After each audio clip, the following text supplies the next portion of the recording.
little bit out, All just right. because I like to get to know people a little bit better. Interviews go a little bit better if we kind of know a little bit about how each other speak and things like that. Yeah. So like, I don't know much about your outside interests. Like, I know you're going to school. I know that you somehow got a really early certificate in music business. Like, for my math, you got it before you were 18, which Yeah. congrats. Thank you. But like, what else do you do? I know you like playing with dogs. That's basically about your dogs. Yeah. That's basically about it. Yeah. So, I guess other than music, I mean, I love going to concerts. Yeah. Usually spend a lot of time doing that. Obviously, this year has been a little different. Um, Yeah. I trying to think. I did mention, so I do love my dogs. I've got 3 of them, so I spend a lot of time with them. Mm-hmm. I do enjoy staying active, so going hiking, spending time outside. Yeah. I do a lot of that when I've got days off. So Cool. yeah. So it's basically just music and hanging out with family and dogs for you. Yeah, Huh? pretty much. Yeah, and spending time outside. Basically how I was Yeah. at the time. Yeah, for sure. What do you do any cooking or anything? You don't seem to be living in a dorm room, even though I think you're No. going to college, right? So Yeah. Yeah, so I'm at Belmont right now. Started there about a year ago. So this is the second semester that I'm in there. And just with COVID and everything, didn't really want to do the whole dorm thing and be stuck there. Stuck in a room and not really be able to go out. So yeah, I don't blame you. Yeah. I guess that probably gives you a little bit more freedom. I remember when I had friends that lived in dorms, like they basically, you got Easy Mac and like the worst food possible. Like, do you at least get to branch out a little bit more in that regard and get a little bit more cuisine for yourself? Yeah, so the funny story about that is I've actually got some pretty bad food allergies. Oh. So either way, I kind of have to, I guess, branch out in the food department and try to find local restaurants. Cool. So. It's always a good thing to do anyway. Yeah. The other thing, don't let me forget to end this conversation without talking to you about your charity organization, Guitars for Gifts, because charity is something that I'm fairly passionate about. And I have my own charity that it's not mine, but I support it as much as I can. And I definitely like to hit on that as much as possible throughout the shows. So that's cool. So what charity is it that you work with? It's modestneeds.org. Okay. The idea is like people that are about to, if you ever heard of the cycle of poverty, they're about to get like some unexpected bill that'll make it so now they can't make their rent or now they can't pay for their groceries, and it like perpetuates itself into this cycle. Yeah. The idea of the charity is to pay that one bill that came out of nowhere to keep them from getting into that cycle and missing that payment. Yeah, it's a good little service, but I plug it whenever I can. So I number one want to give you a chance to plug yours, but number two want to make sure to plug my own. So yeah, that's awesome. Let's go ahead and get started. Okay. We already have, but I'll go ahead and read my little intro and play my intro music, so there's less editing for me later. So here we go.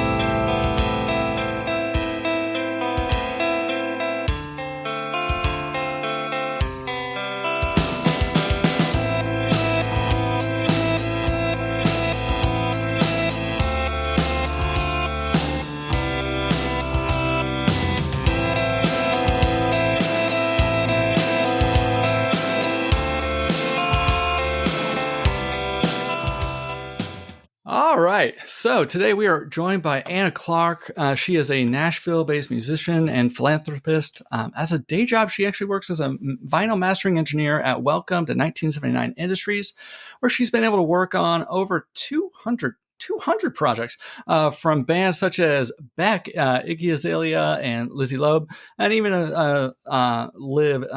even a live to vinyl Old Crow Medicine Show album. Thank goodness for editing, by the way, Anna. um, I am going to read the rest of your intro, which is substantial, as part of a punch-in audio that I do. But Okay. I do want to mention all of your great 501c3 organizations and charity events that you organize. Most notably, probably the Guitars for Gifts program, which I think has given like over 1,000 instruments over to kids that just need their first musical instrument, which is super awesome. So great. And Anna, thanks for joining me today. How are you doing? Yeah, I'm good. Thank you so much for having me. Yeah, absolutely. I think we wanted to get we always look for more perspectives on the show, and you actually I think offer a very unique perspective. Number one, because I think you might be the first female that I've interviewed for the show, which maybe not super important, but like I didn't want it to be all guys, Yeah. frankly. So it's nice to talk to a woman in the music industry. And number two, you're fairly young, but like you're involved in the vinyl mastering industry, which is kind of a weird combination to me, like kind of counterintuitive, I guess. Yeah, But it's a weird niche yeah, industry that not many people know about. So, I know that there is a vinyl resurgence, or at least I hear about it. I personally am not a big participant in that because I don't have a turntable or anything like that. But I know that vinyl has been coming back to some degree, and I bet that that's probably part of what drives your day job career. But yeah. like, how did you first get into making vinyl records? Because there is quite a few significant differences, I'd say, between doing a CD versus a vinyl record. And maybe you Yeah. want to just get into like one or two of those bigger ones. Yeah. So, I actually I got into just audio engineering in general really young. Mm-hmm. Started songwriting and playing music, and basically just wanted to learn as much as I could about the whole process. Mm-hmm. And probably around the time that I was running sound at a live music venue and kind of learning audio that way. And they had a turntable at the venue and a huge vinyl collection. And so I started to get really into it. Bought a turntable when I was like 15 or 16 Mm-hmm. and started a vinyl collection and just did a ton of research on how albums are made and the whole process behind it.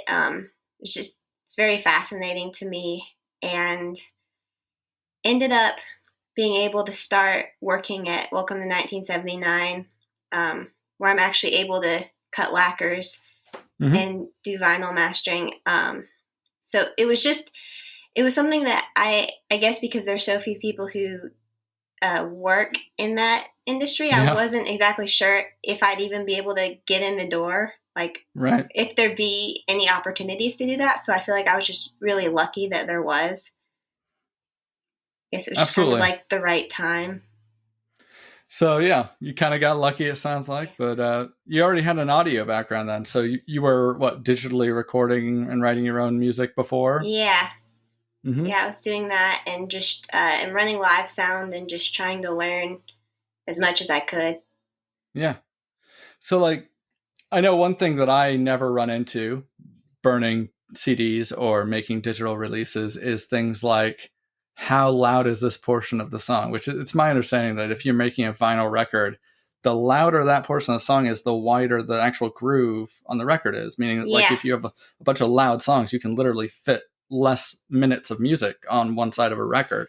yeah. Uh, was that just a oh, this isn't going to work? Like, did you just find it out through trial and error, or was that something you studied beforehand?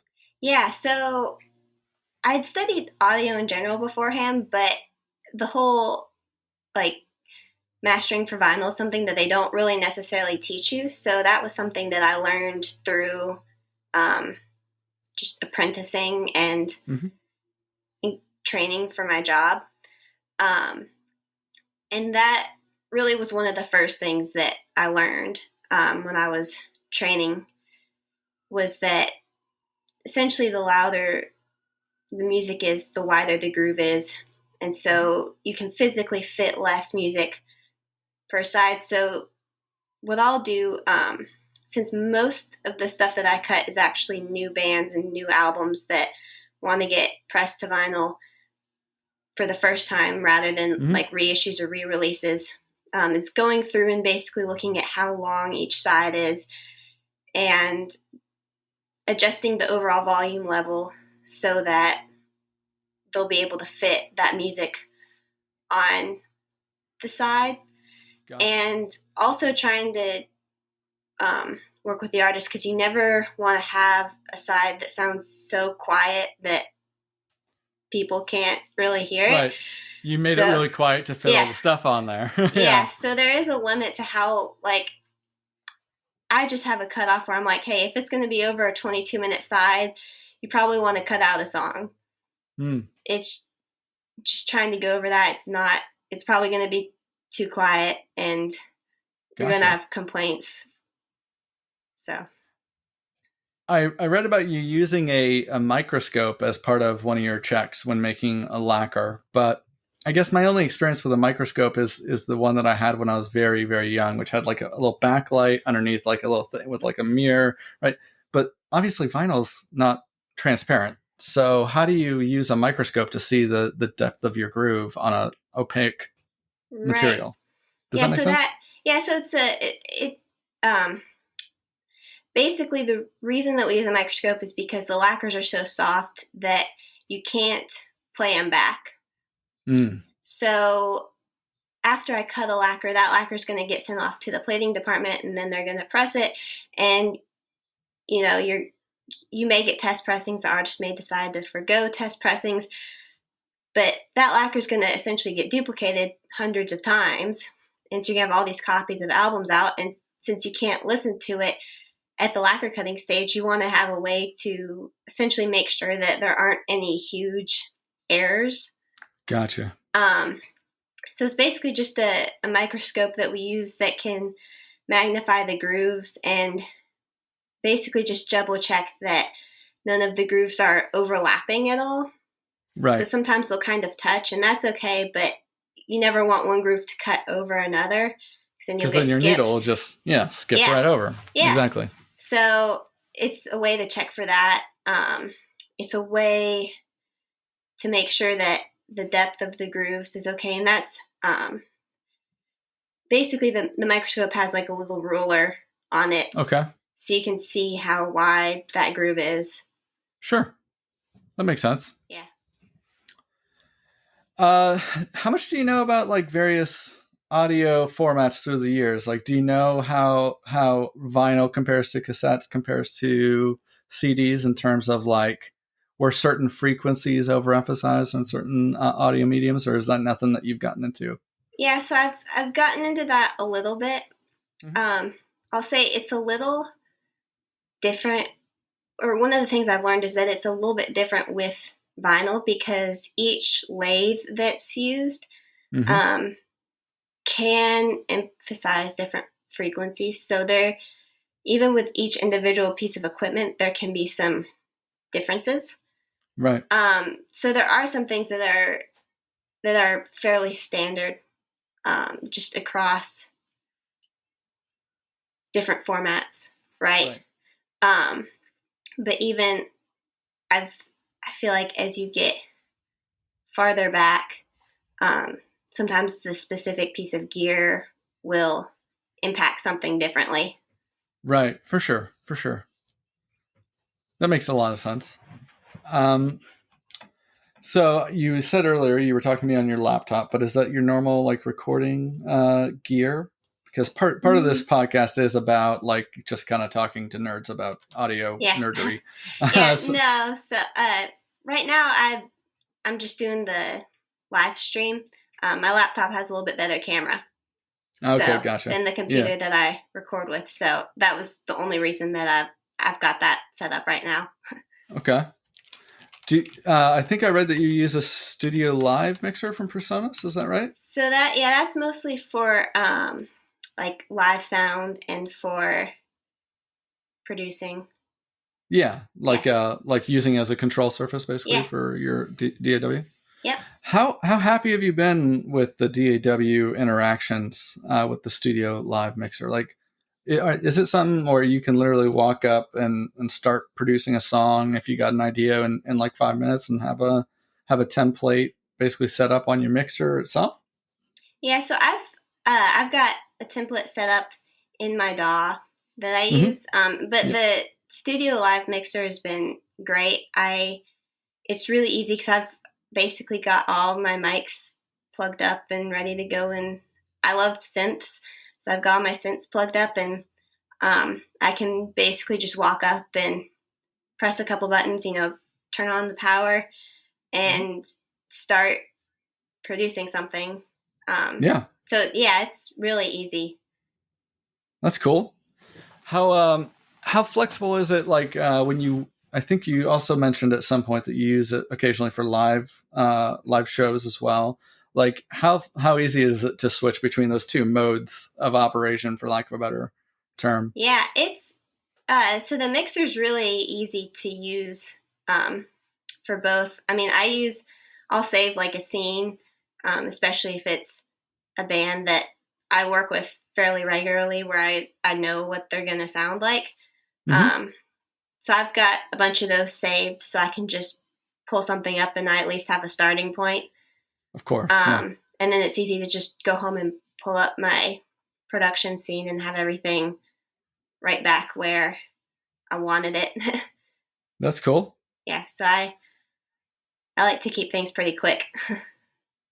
Me too. Yeah, no, I'm all about having everything kind of preset, and especially if you work with the same band, right? Like you Right. know that lead singer probably needs an EQ bump it here and an EQ cut here if she's using the same mic or whatever. So Hmm. it can be very helpful for sure. Yeah.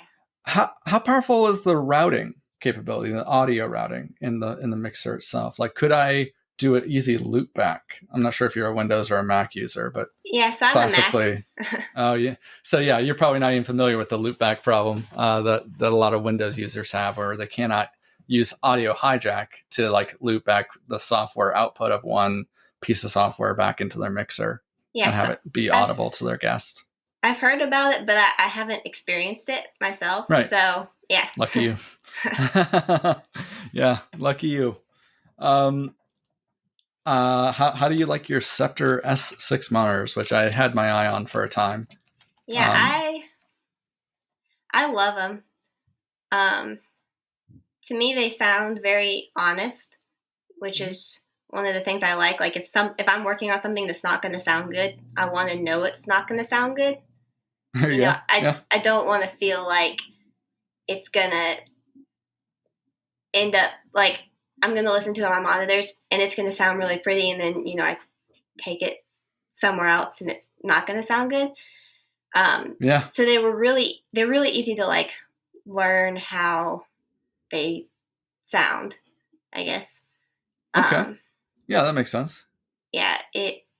So I love using them. Do you ever find yourself using like Mix Assist or Room simulation hardware software, if you know what I mean? Like, Yeah, I honestly I haven't in the past like a lot. I've used it before, but I haven't really used it a ton. it's funny. The industry is very split on that software. Some people swear by it, and other people say it's the worst crap in the world and the biggest waste of money in the world. It's very hit or miss on that. It's very funny. Um, so yeah, I guess how many people have you needed to record with that series with the Studio Live mixer? That's one question I've had for large session records, multi-track recording at once. Have you really Yeah, pushed the limits there, or is it? I haven't. I've mostly been recording like one instrument at a time. Sure. I'd say probably as far as like working with bigger groups of people, it's been more live. Mm-hmm.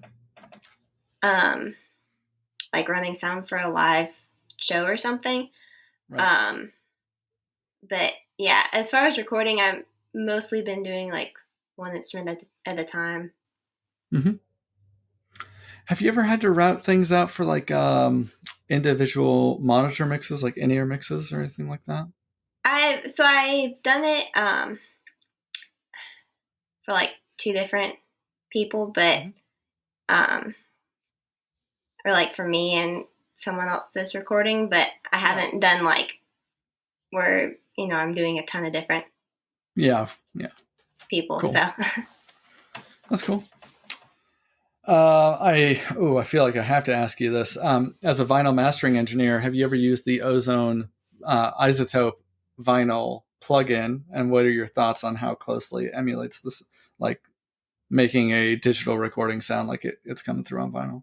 yeah, so funny you actually mentioned that because I use Ozone all the time, and I hadn't really used their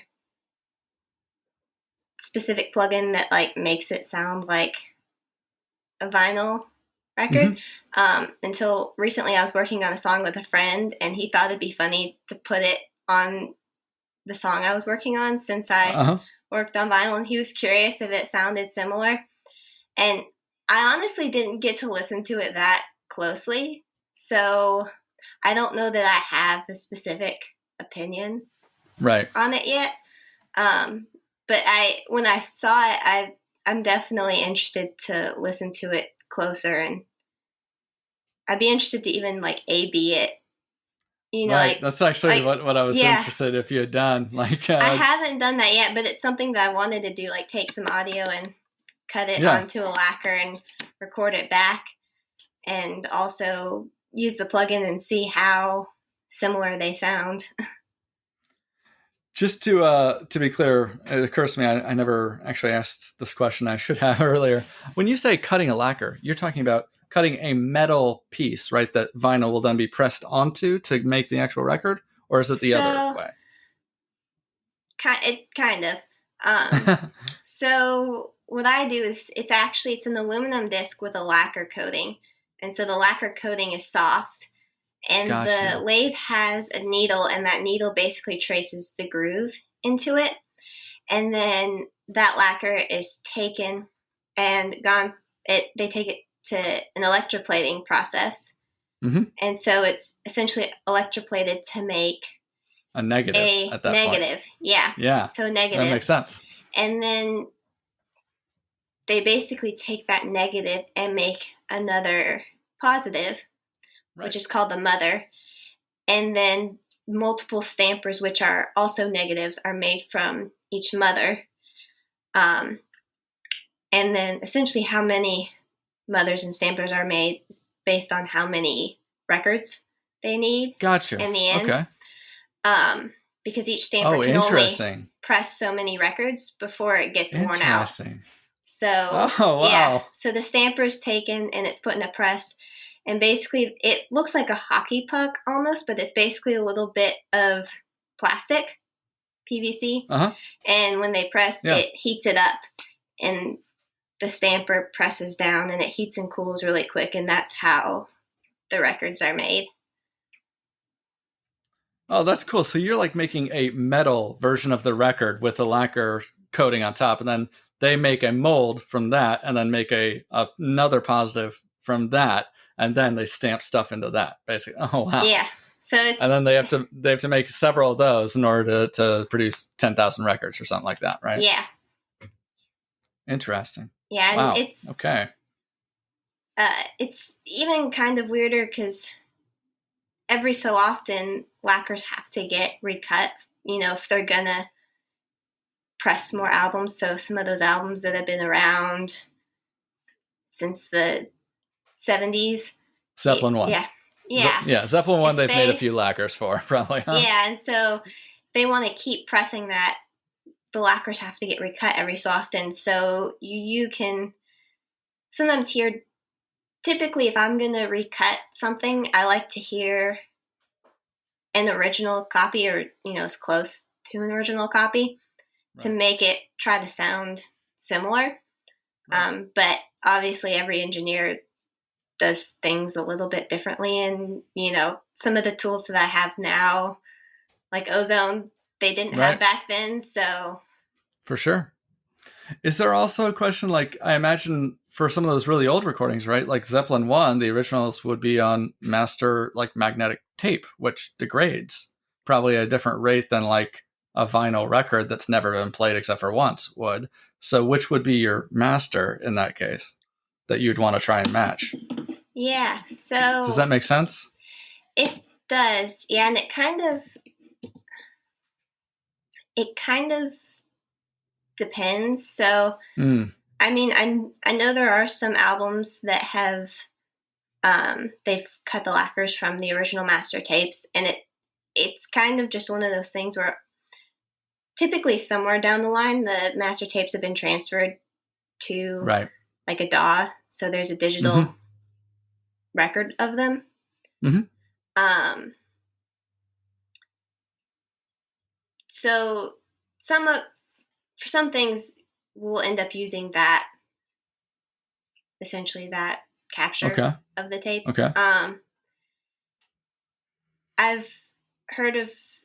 I personally haven't worked on anything where they've taken the original master tapes and cut it directly to vinyl, but I know some people that I work with have done that. Hmm. And so that's like a whole different process with Yeah. trying to essentially transfer the tapes. They do degrade, and I've actually seen where on the tape machine it'll be like the tape will be playing back, and you can see the tape Mm-hmm. shredding as it's Oh. playing, and you just kind of have to hope that that that recording that you got of the playback is good. It's good Yeah. because it's the last chance. Yep. That's the last one. Yep. It's either going to be good or you don't have it. Yeah, Yeah. for sure. How funny. Um, are you working on any of your own musical stuff these days? I thought I read something about that, but yeah, I wasn't sure if you'd published anything yet. Yeah. So I am about to send 4 songs off to get mastered. Oh, cool. So yeah, I've been working on those just last year with quarantine and all that. I felt like there was less stuff to do. Yeah. So decided to record an EP, and it's my first thing that I've ever worked on that I'm gonna release that's mine. Mm. So yeah, I'm really excited about that. I don't know exactly when it's gonna be released yet. How much of the work did you do on your own? Like, I assume you played and the instruments and sang or whatever, but did you also track and mix and do all that stuff yourself? Yeah, so I for this I co-wrote all the songs and co-produced them, played some of the instruments, sang on it, did some of the tracking, ended up having someone else mix it and master it, and that's more because personally for me, I like to have another set of ears on something that's I was gonna ask that. yeah, that's a new perspective, because I know there, especially when I'm singing, I know there are certain things that I'll do to almost try to hide my voice or hide certain aspects Mm. of my voice. Whereas even the person I'm co-producing with is like, "That's great. You need to keep that. Like, don't touch that take. That's the one we want." And usually when I go Hmm. back a couple months later, I realize they're right. So, but Yeah. it's just in the moment, I'm so nervous about how I sound that it's clouding my Mm. judgment.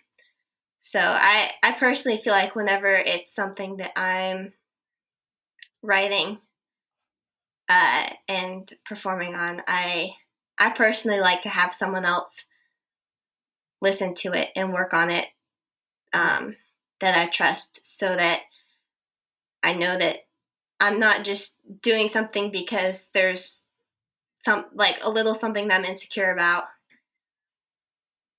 Yeah, I feel like for it ends up sure. making it better. Yeah, I mean, I would echo that. I would also say like we get married to our own material pretty easily to where like authors talk about killing their babies about removing sections of their book that they really loved and wanted to keep, but like there's like no, this like it's a better book without it. And oftentimes, yeah, it does take another set of ears to be like, that bridge, it's not really great. yeah, I think the song's better without it. Yeah, for sure. Oh yeah. Well, that's awesome. I was curious to know if you had done any kind of your own mastering, though. Like whenever I pay someone else to do a mix or anything, I know I do my own mix, and then I pay someone else to do a mix, and I compare and contrast, and I'm almost always, rather more happy with the other person's mix than I am with mine, because I've been like, yeah, I did the thing that I just described. I was married to that part. Yeah. No, I've done a little bit of the same thing, but I always feel like typically there's something that someone else brings to the table that I wouldn't have even thought about doing, because especially when I've been working on the song every single day for possibly months, or at least listening to it For sure. every single day, it's almost like you don't get enough of a break from it to really hear what needs to happen. Yeah, absolutely. Before I forget, what mic are you using right now to talk to me? Right now, I'm using a Flea. It's Flea. I don't know that one. FLE. EA. EA. Okay. Yeah.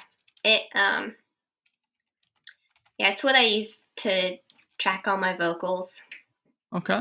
You got a model number or anything like that? Yeah, it's sorry, I'm totally blanking. Yes, no worries.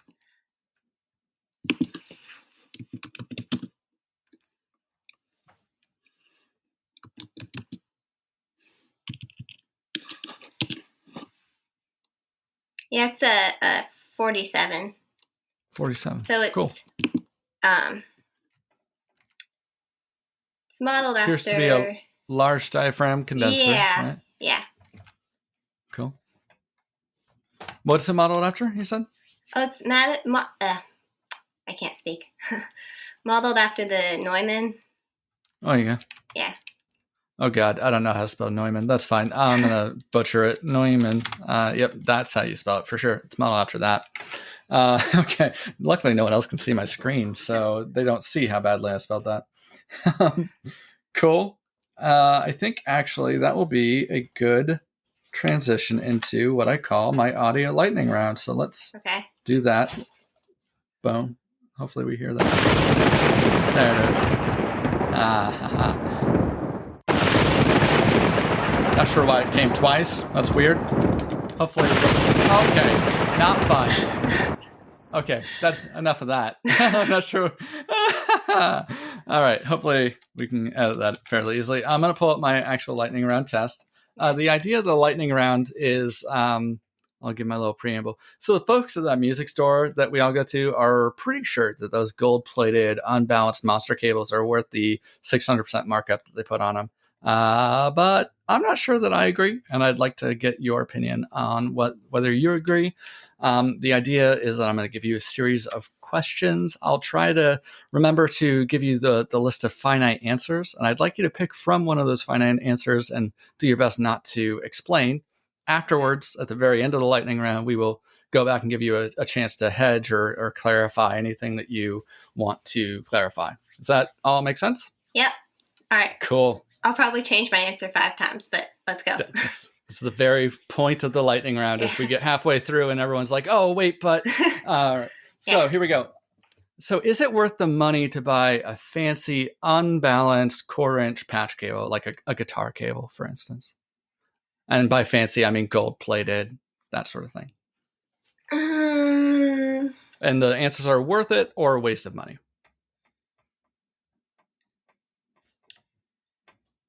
This is so hard without not explaining it. I know. I'm going to give you a chance afterwards, though. So just pick a rule and go with that to be consistent if you want. I'll just say waste of money. Cool. What about a balanced quarter-inch patch cable, something like a speaker cable or a keyboard connection cable, something like that for audio out? Worth it. Gold-plated and triple shielded, all that nonsense. Is it worth it? Yeah? Yeah. Cool. A balanced XLR patch cable, like a mic cable. Should it be fancy? Is it worth it? Just going to go with yes. Okay. What about, is it worth it to buy an external preamp for your audio interface? I'm just gonna go with yes again. Oh, I'm sorry. My answer's changed here. It's worth it regardless. Worth it based on your mic and or audio interface, or waste of money regardless. Do the second one. Okay, cool.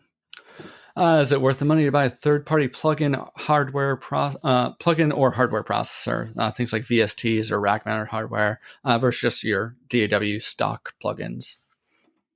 Worth it or waste of money? Worth it. Okay, yeah.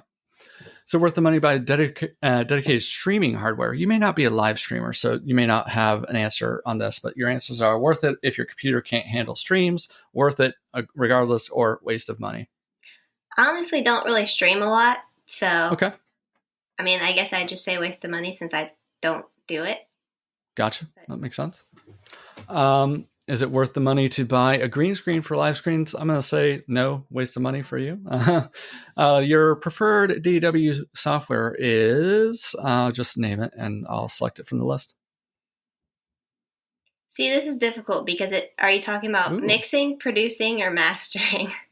Let's say tracking / mix. Well, if you had to pick one for all of them, would it be Studio One or would it be another? Probably Pro Tools. Pro Tools, okay. Is that your preferred for all the other specific applications, like mixing versus tracking versus mastering? No. See, okay. I mean, mastering Wavelab. Yeah, Wavelab, okay. Interesting. But it depends. So not Studio One, though, just to be clear. Yeah, no, I do use it. Okay. But I'd say that's more tracking. Okay, cool. I'll skip over the next question, which is also about streaming. Do you do any like video conferencing, whether for school or professionally? And if so, do you have a preferred solution, like a software for that? I mean, usually I just use Zoom. Zoom, yeah. It's pretty standard. And you're not a streamer, so I won't ask you about your preferred restreaming service. All right, so now we get into a couple of like ranked choice questions. Basically, they rank from strongly disagree to strongly agree, with disagree, agree, and neutral being your other options. Okay. So my DAW stock plugins are a cost-effective way to get audio broadcast ready and repair problems. Would you strongly disagree, strongly agree, or where? So you're saying the stock plugins with... Yeah. All right. With whatever your DAWs is. I disagree. I usually like to buy other things. iZotope RX is a suite of cost-effective tools to get audio broadcast ready and repair problems. Yes, agree. Yes, agree. iZotope Ozone is a suite of cost-effective tools to get audio broadcast ready and repair problems. Agree. Cool. Is one of those better, Ozone versus RX, in terms of your opinion? I use them for different things. Me too, yeah. FabFilter plugins, you ever use that suite? Yes. Love them. Strongly agree or agree? Strongly agree. Me too. Waves plugins are a cost-effective way. I'd agree. Broadcast. Agree? Okay, sure. All right. And if you had a go-to plugin that you frequently use that maybe hasn't come on yet, would you like to name that? Not that I can think of. I mean, most of the things that I use are like iZotope. iZotope, yeah. Yeah. Me too. I use that Deverb plugin all the time because I got an untreated room. I don't know about you. Yeah, I've used that. Love it. I know you have, let's see, you got your Squarespace site. Are there any other like monthly services that you pay to host your music or host anything else for your services or your band or anything like that? Not right now. I'm looking into different distribution solutions for my music, but I haven't picked one out yet. Oh yeah, since we're on that topic, I have a file right here on my computer that is a list of very common distribution services. If you would like it, I can definitely read this off. Music distribution services. Music. Okay, I'll finish up this and then I will read that off to you. So you said you might want to hedge some of those. So are there any clarifications you wanted to make about any of the questions I made earlier? Honestly, I think it's really difficult to know if something's worth it or not, because I've always been one of those people where I want the source to be good, Mm. and then everything else after that like can only be as good as the source audio. So I'd rather put more money into getting like a great microphone. Yeah, But I totally agree with that. Like, put your money in your microphone / speakers, monitors, for sure. yeah, and so I think in the past it's always just ultimately depended on how much money I had to spend, because I don't know that upgrading anything would be a waste. But I also, I know that, you always want something else. Like there's always something else you can upgrade or add to your studio. So it's kind of a never ending cycle. Oh, I totally agree with that, especially with plugins and things like that. Oh yeah. Out there. And I already am going to say music is what you primarily produce, not as opposed to like a podcast or a live stream or spoken word or anything like that. So thank you for that. It'll go into my semi-scientific data set that I've been collecting. If you're curious, Isotope is strongly winning in terms of like plugin suites. And while you and I think are the only folks that I've responded with using FabFilter plugins, everyone who does use them just loves the crap out of them and thinks they're the best thing ever, which is basically how I feel about them in terms of like their CPU usage and all that. So yeah, I love them. I use them all the time. Were you let's get into, let's see, we got about 15 minutes left of our scheduled time. And there are definitely a few more questions that I cannot let us go past without finish up without going through. So let me just ask, were you ever in a school AV club or run sound for like a church youth group or something like that? Yeah, I guess funny story about that. I went to a very small middle school, and there was really nothing. Like there was almost no music program at all. So I ended up getting involved outside of music. I basically went up to the owner of a restaurant that had live music 5 nights a week when I was 11 and asked him if I could follow around to sound engineer and learn how it worked. So that's really how I learned it. And I started doing that when I was like 11, 12, and ended up working into a job there when I was, I think, 16. Wow. So pretty awesome. It's not your typical. I'm pretty sure I was the only kid who was going to a restaurant at night to follow around sound engineer after school. So you're a pretty driven person, I take it then, huh? Where do you think you get that drive to push forward for, I guess, for lack of a better word, for success or for your own personal endeavors? Yeah, I think my parents are like that. So I learned it from them, just kind of seeing them do similar things. And I definitely had a lot of support. I mean, my dad drove me to work for like 5 years before I got my driver's license. Yeah. And would sit out there and do his work on his laptop and let me run sound. So I definitely had a lot of support from my parents. That's pretty cool. That's awesome. Was this around the time, so it sounds like around the time that you got hired for that job would have been around the time that you got your certificate in music business. Is that roughly right? Yeah. So when I started looking at high schools, I wanted to be able, like, I knew I wanted to get into music. So I wanted to be able to start at least like taking some classes in music, and not just a lot of the high schools that I looked at. They had maybe like a music theory class or a choir class, but I'm a rocker at heart, and so I wanted to learn audio engineering and production and all that. And so I ended up doing an online school through the University of Nebraska for my core courses, and that allowed me to dual enroll at Berkeley. So I did that from the time I was 14 to 16.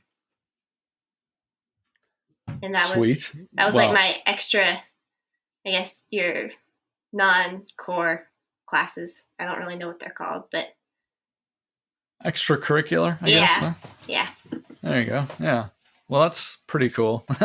And sounds like it led to a pretty good career almost directly out of high school. So that's awesome. Let's see. Did you ever make a major change from like one like DAW to another? And how much of a transition was that for you? I'd say I've never really made a transition. I'd just say that as I've started working with more people, I've learned more DAWs. Um, Mm-hmm. so I end up using a lot of different ones. Um, but part of that's also that I like to learn how different ones work. Mm-hmm. So I don't know that I've ever made like a transition specifically. I've just kind of, I might have a session with one person and they like to use this DAW, and then I work with another person and they like to use this other one. So I've just tried my best to learn different ones so that depending on what session I'm in, I can pick up and start working.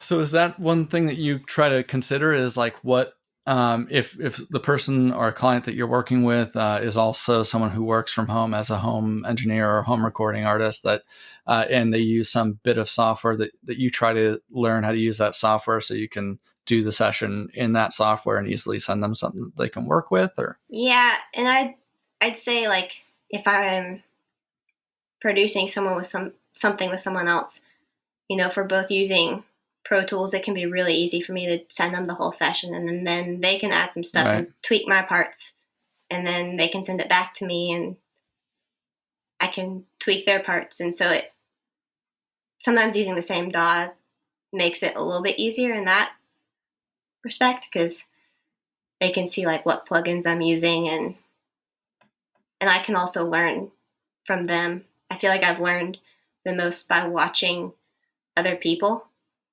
Right. and seeing Their strategies for how they work. Yeah, and seeing what they use to solve certain problems.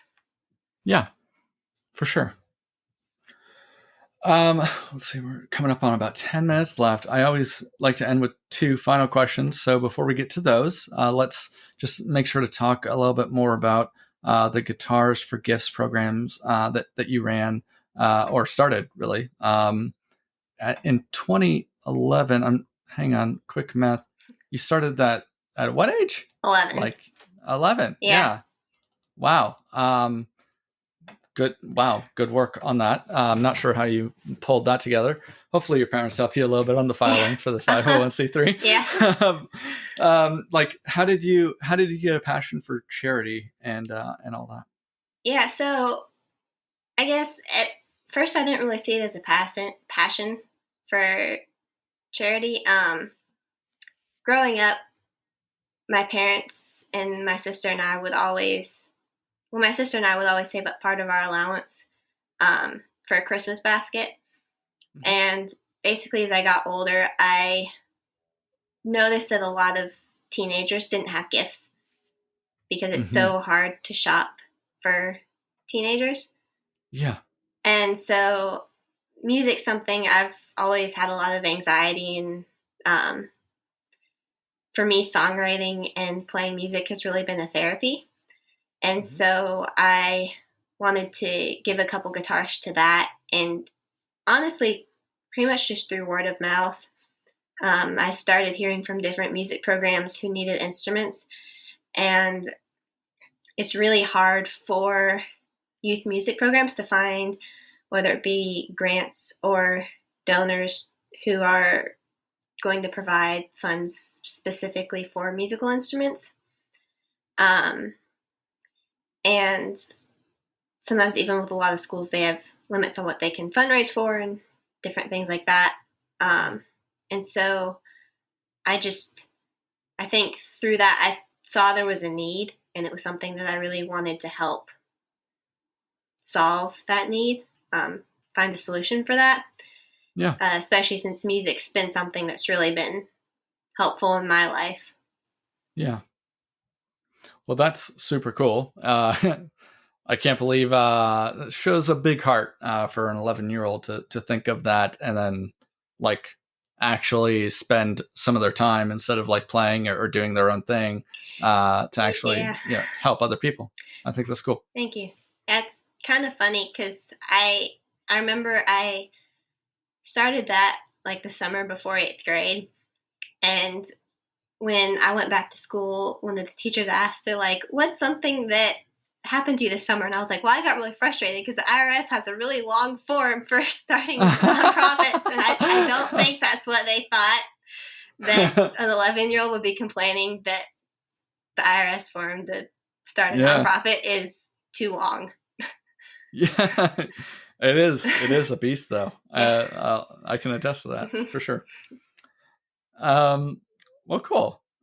Before we wrap up, I do want to end with my final 2 questions. Before we get to those, I'll ask, were there any topics or anything that you wanted to talk about today that I, as a terrible host, have neglected to ask you about? No, you were great. Yeah, I don't think there's anything else that comes to mind. Okay. Sweet. Well, good to hear.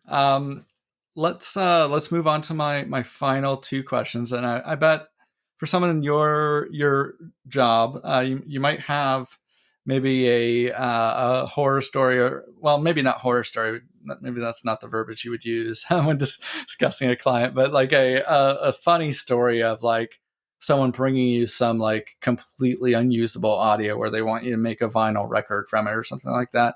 Like, do you have any funny stories of like unrecoverable audio or nearly unrecoverable audio that you were somehow able to rescue or use for a client?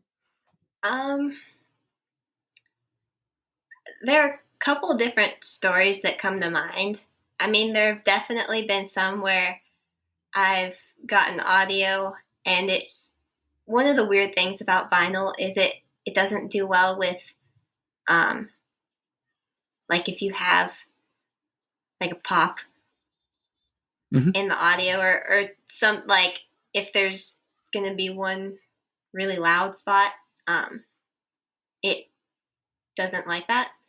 And so there have been some instances where I've had to go in and I guess more surgically remove certain things from the audio. Oh, like do a little automation where you had to like dip the volume fader basically for a second, or I did have one, and one of the things I think is interesting is some of the things that people associate with vinyl is more something that comes from tape. And so there was one time I had someone complain that a lacquer that I cut sounded too close to the digital file, and they wanted it to sound like it was on tape, but they didn't want me to actually like transfer it onto tape and put it. So that was definitely an interesting, I guess, thing that happened. They wanted it to sound grittier or dirtier, basically. If they actually, I think there was one time someone said this sounds too good to be on vinyl, and so if you can make it sound worse. I was like, okay, I guess I can do that. Yeah, sure. Yeah, no, half of our jobs these days as producers is about like getting the cleanest recording possible, so then we can add a little distortion at the end and make it sound like it was recorded on crappy old equipment. It's funny. Well, cool. And my last question is kind of the opposite of that. So what's the audio project that you've worked on where you were like pretty proud at the end, like the proudest moment you had? I think for me,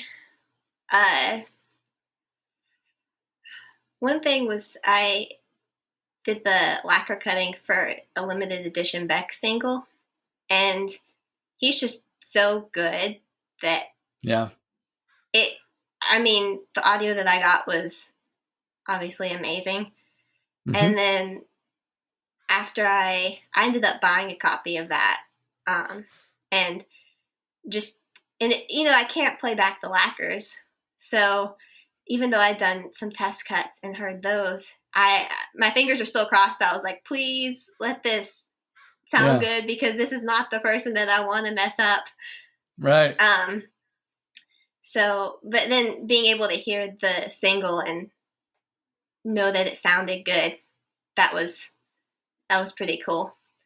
And some of the direct to disc that I've worked on, those have been cool, because you hear the band play live and then you get to hear the record a couple days later, and sometimes how close those two things sound, it's really cool. Do you get much interaction with an artist like Beck when you're making his, like, does Beck call you and be like, No. I don't like this? No, yeah, I didn't think so. No. I wish, but no. Yeah.